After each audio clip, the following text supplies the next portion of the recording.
Hi everyone, Derek Hooper here. I'm out on the course here at Lake of Isles and I've hit my approach shot and left it a little bit short of my target.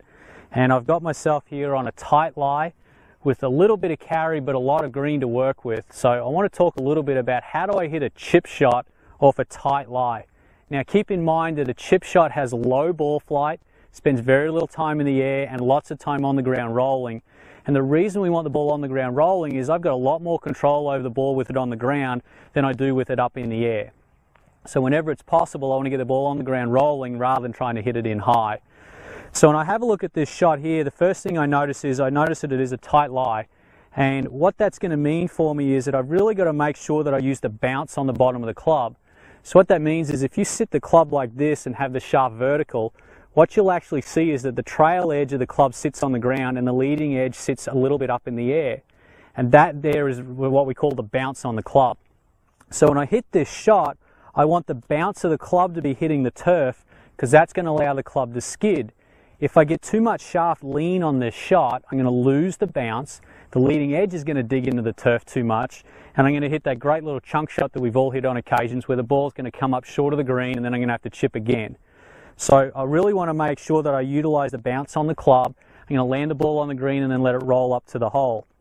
The other thing I want to be aware of here is this green actually breaks a little bit from left to right up near the hole, and I've got to make sure that I take that into account before I hit the shot. The last thing I want to do is go through the trouble of hitting what is a great golf shot and then I've got it on the wrong line and it finishes too far away from the hole. So to run through that, I'm going to set up with the ball pretty much in the middle of my stance, hands down the grip, weight a little on the left side.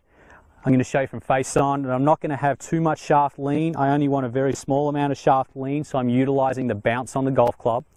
The way to hit this shot is I'm going to let my arms take the club back with my weight still left, and then from there I'm going to turn my hips through, and I want to make sure that I maintain the angles between the shaft and my left arm. The reason I want to do that is that I'm trying to maintain the loft on the club. If I change the shaft angle, I'm going to change the loft, and that's going to change the amount of flight.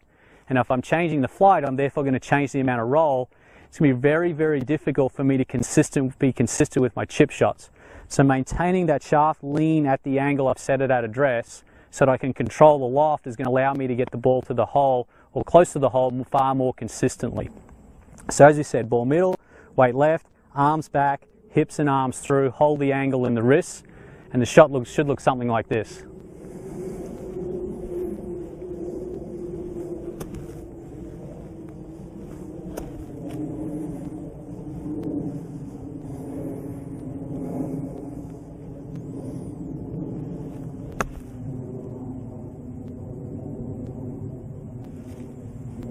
Not too bad.